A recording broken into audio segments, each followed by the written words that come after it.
Hey y'all, my name's Robbie Crawford, and you are listening to the Chain Clankers podcast. So I'm a firm believer in clear expectations, lay them out. I made a video about this recently, but I think that as a society, we run away from setting expectations because we don't want to be disappointed. And what if I set this expectation and I come up short?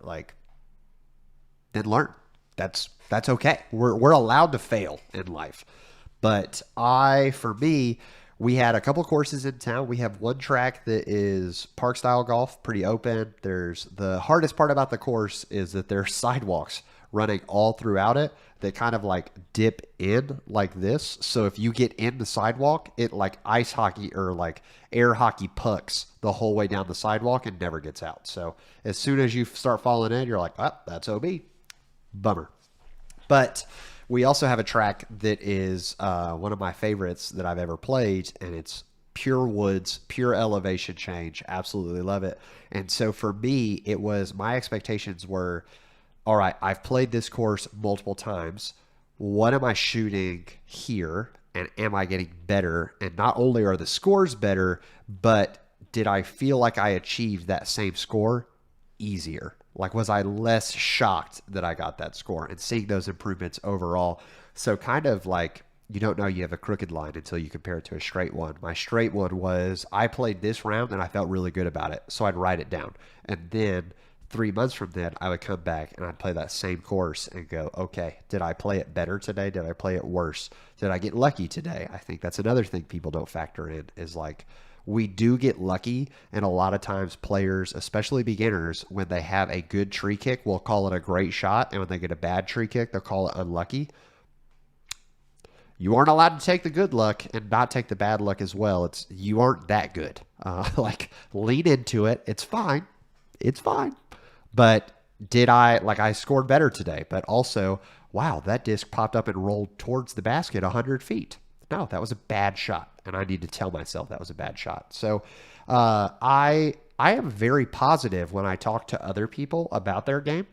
I am inside right here very negative when it comes to my game, and so I try to kind of live in a realistic expectation and truly set those boundaries over and over again. So that's kind of how I measured. And then I also GT Hancock, played with him recently. He's a Prodigy Pro. And GT, I said, like, are you a forehand guy, a backhand guy? And he said he's a Swiss Army guy. He likes to have every shot available that is needed for every course. And so I kind of leaned into that, and I think it's a really good way to put it. I love to be able to walk into a course. If I need a tomahawk, then I'll throw a tomahawk. If I need a thumber, then I probably will not throw a thumber. The only shot that I feel like I don't have consistently in my bag right now, besides like the big distance shot, is a roller. And that's just because in the South, grass and weeds are like hand in hand. So there's very few courses that a roller actually works because the grass is so thick that it just eats it. So I have never seen a need for rollers, and I also think discs are designed to fly, not roll. So I don't throw rollers. But yeah, that's been my biggest way to measure is just playing the same course over and over again and tracking it. And then another way that I really like to measure, am I improving, is to look at some discs and say, hey, I can't throw this right now, or when I throw this, it's crazy overstable and it's just like fading out on me a lot. But I come back to that disc 6 months from now and I say, hey, when I throw this now, for a long time, destroyers, you talked about Horatio, like Calvin Heiber flips a destroyer up and you think like, okay, cool. I would love to throw a destroyer on an Anheuser line the entire time, but it ain't going to do that unless it's 120 grams and I ran over with my car 8 times. Like that just doesn't work. So I can throw race in that slot, but all of a sudden race are starting to flip on me. So am I ready to flip up and like step up and start throwing destroyers, things like that? Like, am I actually seeing flight characteristics of the disc? Who knows? So I think that's another really good measuring stick that a lot of people don't think about, is that there were discs that aren't meant for you as a beginner, and that's okay because there's 8 billion discs. Go find the ones that work. Then come back to them and shock yourself that we'll go to the Discraft fans, that stalker that you thought was really overstable, all of a sudden you're actually seeing it turn and fade with you. Fantastic. There's room for that stalker early on, but it's going to be a different shot.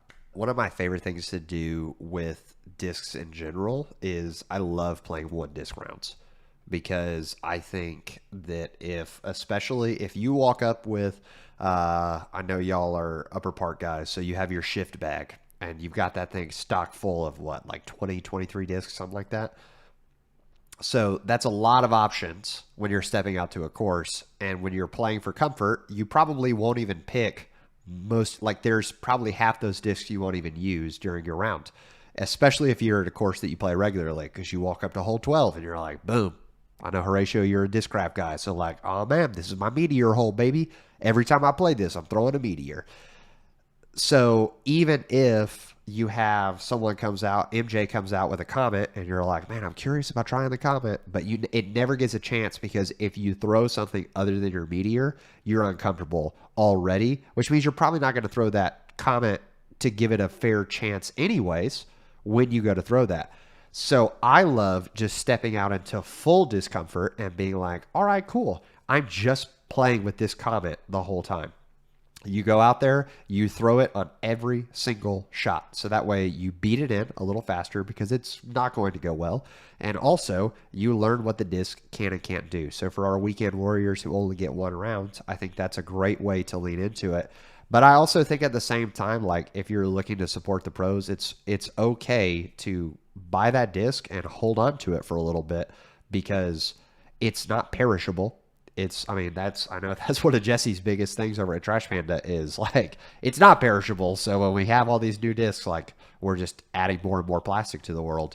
But I think it's okay to like sit on that, come back to it. And then especially if you're a tournament player, shifting your bag around all the time is never going to get you consistent results to climb in your rating and climb in those things. But if you just play for fun, I know Joseph at another round makes a lot of content. Love it. I'm pretty confident that Joseph has a new disc in his bag every single day. But Joseph's also a really good player, and Joseph also isn't playing competitively. So I think you just have to decide, like, as an amateur, is my goal to enjoy the sport as much as possible? And if that's the case, go try whatever you want. Play those one disc rounds. If your goal is to improve, you nailed it, Horatio. Stick to it. Find those discs and don't rotate, and lean into them and figure out what a beat-in disc flies like. So when you're thinking of an upshot, right, Robbie? So like, what is going through your head? Talk me through an upshot. If you're sitting at like, I think a tough range for myself is like 125, because that's one where I still have to put some power on the disc to get it there. I can't just barely float it and it's going to be right next to the basket. How are you able to put a little hot sauce on the disc, but able to keep it close? Like what's your routine for upshots? How have you made upshots such a strong part of your game? Yeah, so the first tip to upshots is have a great disc, right? Like if you have a great disc, upshots become a lot easier.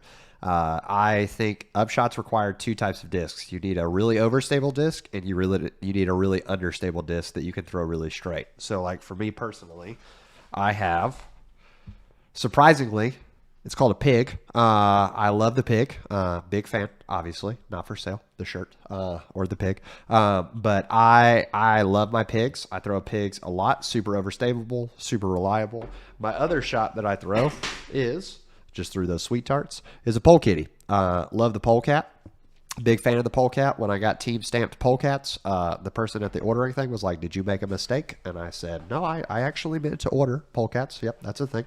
So I love both of them.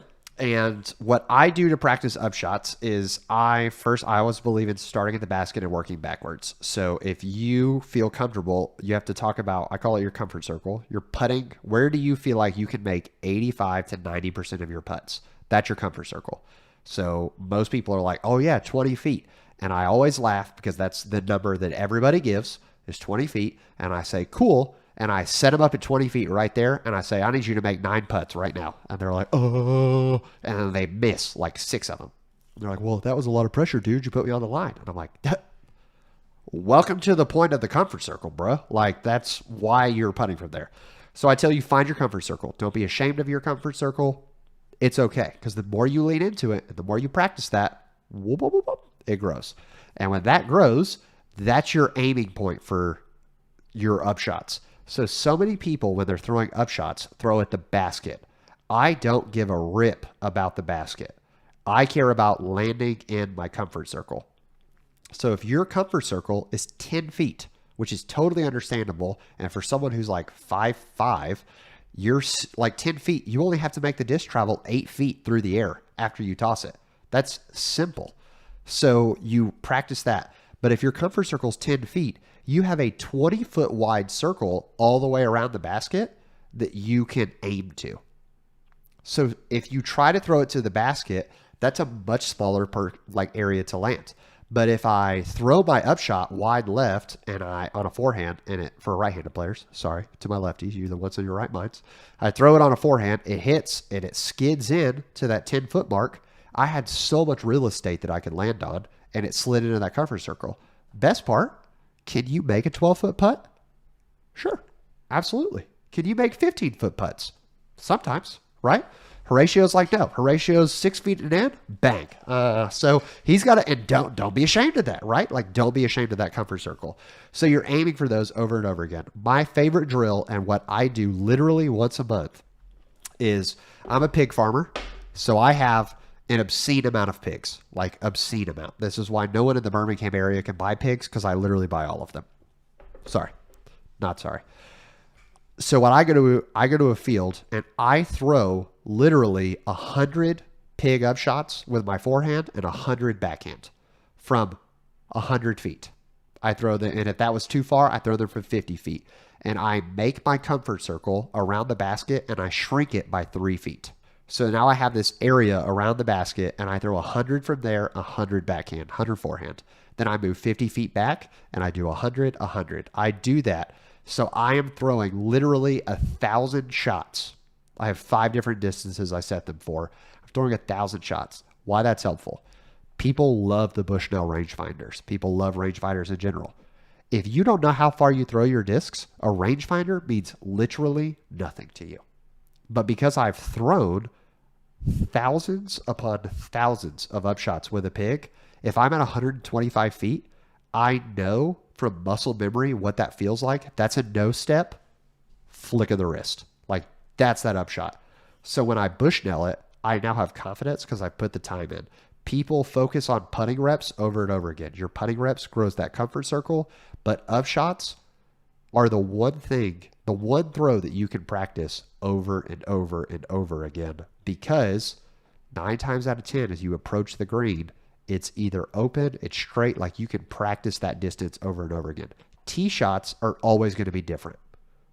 Like, you can practice backhand hyzers on wide open courses, things like that. But if you get the reps in on that upshot over and over again, fantastic. The other little tip that I'll give you is, when I say comebacker, as a quick question, how would both of you define a comebacker? For me, it's when I miss too far, like it's gone past the basket, so now I have to come back. But there's also the, you just miss, and so now it's your next putt. Okay. Yeah, I would say probably for like a par, and you miss and now you go long, so you have a comebacker to save. Or for birdie, you miss it and you need a comebacker to save for your par. Okay. Love it. And I totally baited you into this trap. Your payment's coming later. People hear the word comebacker and immediately associate it with a miss. Because if we go past the basket, we tell ourselves, I have done something wrong. I have played too much disc golf. I have thrown too far for this hole.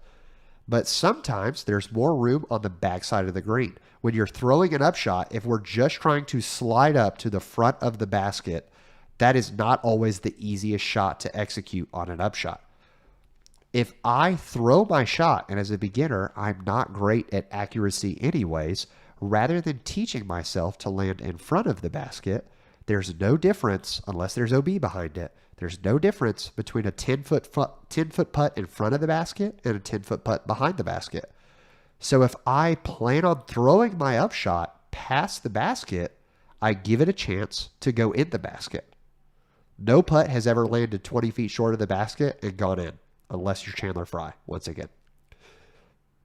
2, if I go past the basket and I stop telling myself I've missed coming back, like going past it, there is no comebacker there. I just have a putt for the backside. I didn't miss my initial putt. I mean, maybe you did, but I can't view it that way. I have a putt from the backside. So I think when we eliminate the idea of comebackers, upshots become way easier because we play so much more confident, because no one feels confident making comebackers because you've told yourself, I missed. So it's not a miss. It's a putt for the backside.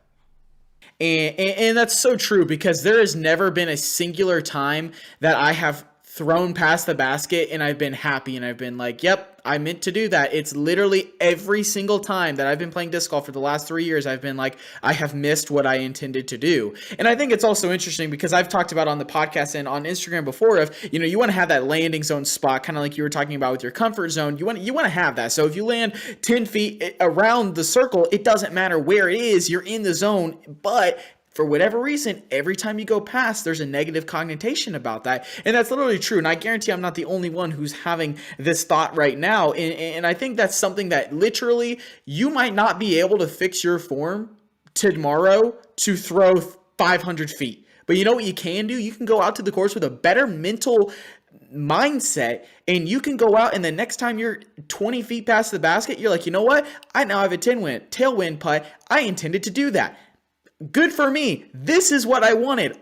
I didn't want that 20-foot headwind putt in the first place. So, I think that's literally something that every single person right now can take away from this episode and can go do. And if you're still with us on YouTube, you better drop a like button right now, because that was some flame. And speaking of flame,